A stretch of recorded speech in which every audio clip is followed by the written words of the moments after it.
tầm bao nhiêu tuổi hả chị? Hỏi giá giá mai kia được tiền thì mua.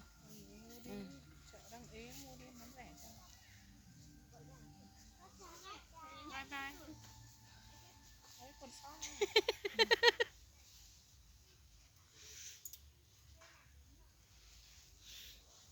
Cái áo người Mông ở bên này là bao Vâng. nhiêu? Vâng. Cái áo Bắc Hà này bao nhiêu? Bộ ấy đắt. Với mấy triệu? 4 triệu. Thế à? Vâng. Đẹp nhỉ? Vâng. Chị là người Mông ở đâu? Người Mông ở Tân Uyên. Mấy cái bộ kia đi chị.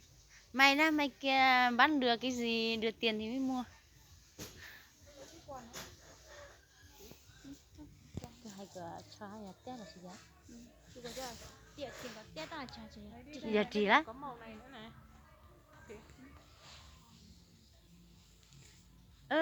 Thì không mình tao tét ta nữa.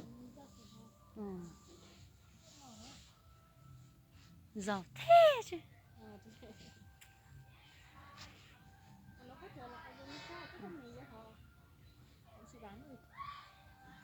Bán khang, bán thắt lưng người Mông. Cái khăn này đi.